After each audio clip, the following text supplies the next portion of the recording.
सम्राट चौधरी जी ने जो कुछ भी किया तो हमें ऐसा लगता है कि भारतीय जनता पार्टी ने उनके कंधे पर बंदूक रखकर और तमाम पिछड़ों की एकता को तोड़ने, एकता पर निशाना साधने का काम किया। विगत दिनों में जो यादव और कुशवाहा समाज की नजदीकियां बढ़ रही थी, यह बात भारतीय जनता पार्टी और एनडीए वालों को बर्दाश्त नहीं हुआ। इसलिए उन लोगों ने सहारा लिया सम्राट चौधरी का। नमस्कार, संतोष की रिपोर्ट में आप सबों का स्वागत है। और आज हम संतोष की रिपोर्ट में बात बिहार की उस पिछड़ावादी राजनीति की करने जा रहे हैं, जिस राजनीति का उद्देश्य भले ही कहने को लेकर सोशल जस्टिस था, भले ही कहने को लेकर सामाजिक न्याय का था, लेकिन आज किस तरीके से वो राजनीति जातिवादी राजनीति से भी 2 कदम आगे बढ़ गया है, उसकी मानगी हम आज आपको आलोक मेहता के प्रेस कॉन्फ्रेंस में दिखा रहे हैं। उस प्रेस कॉन्फ्रेंस में, जिस प्रेस कॉन्फ्रेंस में पूरे बिहार से कुशवाहा समाज को बुलाया गया था, सम्राट चौधरी के उस बयान की निंदा करने के लिए, जिस बयान के सहारे सम्राट चौधरी ने विधानसभा में लालू पर सीधे तौर पर अपराधी होने का आरोप लगाया था। आपने इस खबर की शुरुआत में आपने आलोक मेहता का वो बयान सुना है कि बीजेपी ने बंदूक रखकर यह बयान दिलवा दिया। बीजेपी मतलब सामंती पार्टी। आज भी विपक्ष ये जताने की कोशिश करते हैं कि बीजेपी सामंतियों का पार्टी है, जबकि बीजेपी में सामंतवादी लोग दूर दूर तक कहीं नहीं न टिक सकते। नव सामंतवाद वाले लोग जरूर दिख रहे हैं। तो ये जो नव सामंतवाद लोग हैं, वो अपनी सियासत को बनाए रखने के लिए, बचाए रखने के लिए अभी भी उस दौर के सामंतवादी व्यवस्था को ही इंकित कर आज की राजनीति को बनाए रखना चाहता है, जबकि चीजें बहुत दूर तक चली गई। और यही वजह है कि इस तरीके की जातिवादी राजनीति करने वाले लोग बिहार में धीरे धीरे हाशिए पर जा रहे हैं। नीतीश कुमार का भी ये दौर अब अवसान की तरफ है। जो राजनीति की शुरुआत पिछड़ा बनाम अगड़ा का हुआ था, आज वो राजनीति अति पिछड़ा और महादलित तक पहुंच गया है। चीजें बदल चुकी हैं, फिर भी राजनीति को उसी डिस्कोर्स में बनाए रखने की कोशिश इन पिछड़ों नेताओं द्वारा हो रहा है। उसी की एक मानगी है सम्राट चौधरी को लेकर ये मधुर भरा संदेश, जो मधुरता के साथ कह रहे हैं कि अरे उनको तो जबरदस्ती बंदूक लेके बीजेपी, वो थोड़ी बोल सकते हैं। पिछड़ा कहीं पिछड़ा का विरोध करता है। तो ये संकेत है कि बिहार में जो पिछड़ों की राजनीति है ना, वो राजनीति अब संक्रमण काल के दौर से गुजर रहा है। उनके पास अब कोई आइडियोलॉजी नहीं बची है कि पिछड़ों के किसको दिखाएंगे, सामने चेहरा कौन है। न राजू सिंह है, न प्रभुनाथ सिंह है, न रामाश्रय सिंह है, न नरेंद्र सिंह है। कौन है जिसका चेहरा दिखाकर, न जगन्नाथ मिश्रा है, न मदन मोहन झा है। कौन है जिसका चेहरा दिखाकर सामंत वर्सेस पिछड़ा की राजनीति आप कर लेंगे। वो दौर खत्म हो गया ना, जिस दौर में लालू यादव कहते थे कि हेलीकॉप्टर खरीदा था जगन्नाथ मिश्रा, आज चल रहे हैं हम। अब तो हेलीकॉप्टर खरीदने वाले से लेकर चढ़ने वाले तक सब पिछड़ा ही है। मंत्री से लेकर संतरी तक पिछड़ा ही है। थानेदार से लेकर प्रखंड कार्यालय तक पिछड़ा ही है। अब तो इड़ले बिड़ले कहीं सवर्द दिख जाते हैं फील्ड में, इड़ले बिड़ले कोई डीएमएसपी दिख जाता है फील्ड में। तो फिर अगड़ा और पिछड़ा की राजनीति का मतलब क्या है? देखिए, ये मंडल की जो राजनीति है ना, वो राजनीति अब कहां आके ठहर गई है, जरा इसको समझने की जरूरत है। क्योंकि वो राजनीति एक विचारधारा के साथ एक नौकरी को लेकर इसकी शुरुआत हुई, जो जातिवाद में बदलते बदलते परिवारवाद में आकर ठहर गया है। और वही परिवारवादी राजनीति के सामने अब वो विकल्प नहीं दिख रहा है कि सामंत की चर्चा करें। तो ये बात सम्राट चौधरी के सीने पर बंदूक लगाकर, पीठ पे बंदूक लगाकर बीजेपी लालू यादव को लेकर इस तरीके की भाषा का इस्तेमाल करा है।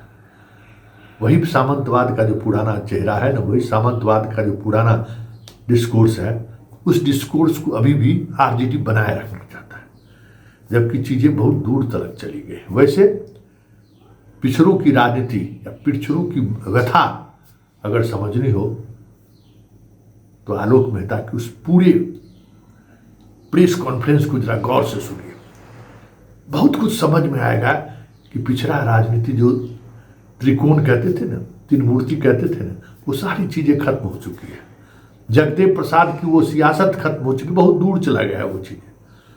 अब जो एक नई सियासत की जो चाहत बिहार के लोगों के अंदर उबल रहा है, वो सियासत किस और बढ़ेगा या किस तरफ बढ़ेगा वो अभी दिख नहीं रहा, कहीं दूर दूर तक भी दिखाई नहीं दे रहा है। ऐसे में जो आज का जो वर्तमान सेटअप में जो लोग हैं, जो पॉलिटिशियन हैं, वो चाहते हैं कि राजनीति उसी दिशा में बनी रहे। तो आलोक मेहता का पूरा प्रेस कॉन्फ्रेंस सुनिए और समझिए कि आज भी सामंत है नहीं। जिन सामंतों की चर्चा कर ये राजनीति के डिस्कोर्स को बनाए रखना चाहते हैं, वो कहीं दूर दूर तक नहीं है। तो फिर राजनीति इनकी चलेगी कैसे?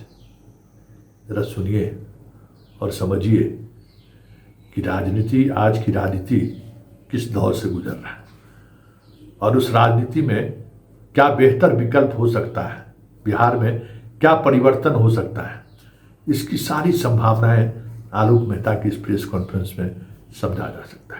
कि विगत दिनों जो विधानसभा का सत्र चल रहा था, तो बिहार के उप मुख्यमंत्री श्री सम्राट चौधरी जी ने किस तरह के शब्द, किस तरह की भाषा का प्रयोग किया, किस तरह के व्यवहार का प्रयोग किया।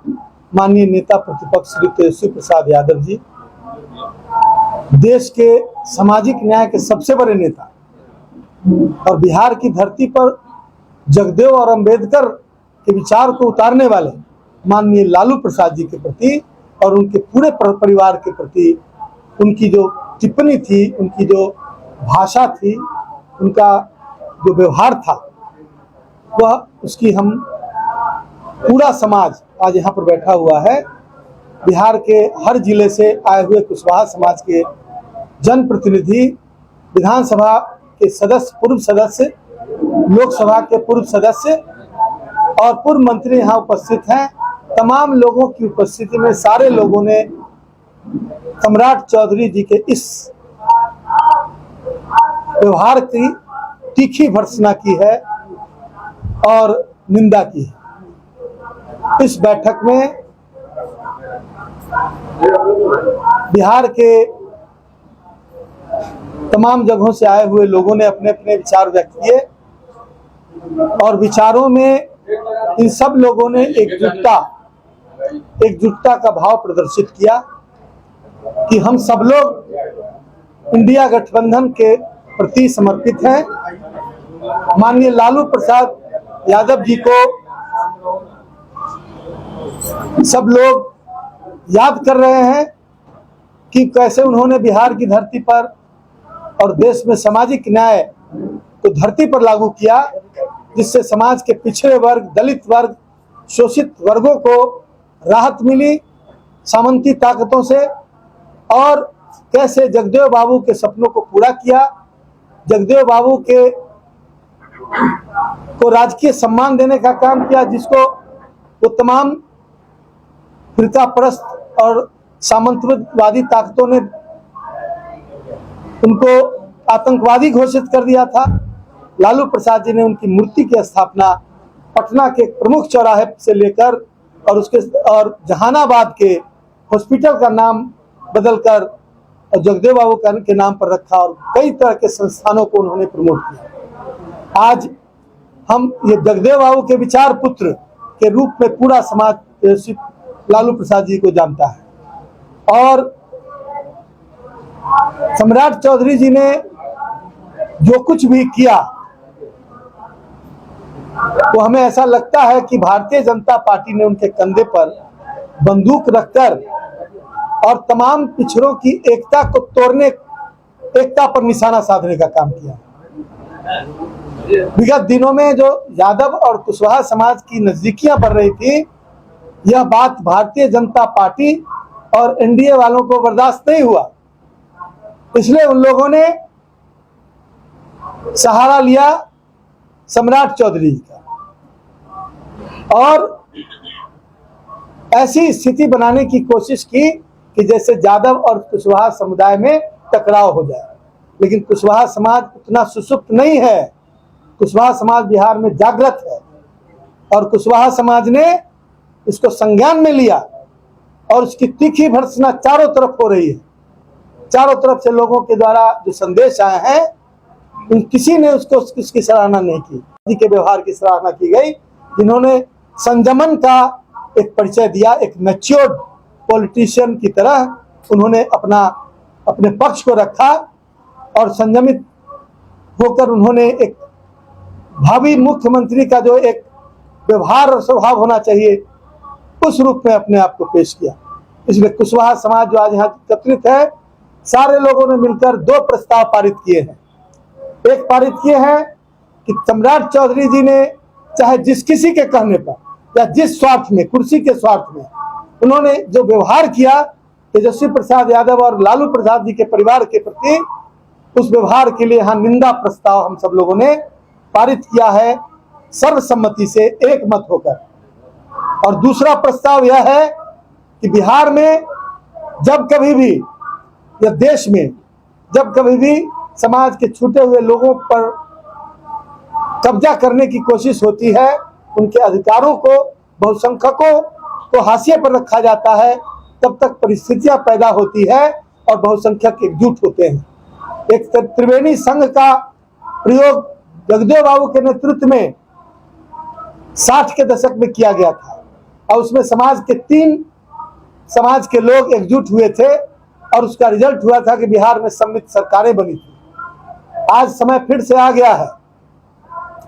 हम लोग यह जानने लगे हैं कि सत्ता सभी परेशानियों के ताले की कुंजी है और जो लोग सत्ता पर हम लोग को बांटकर सत्ता की कुर्सी पर चढ़ते हैं, वो हम लोग का दमन करते हैं।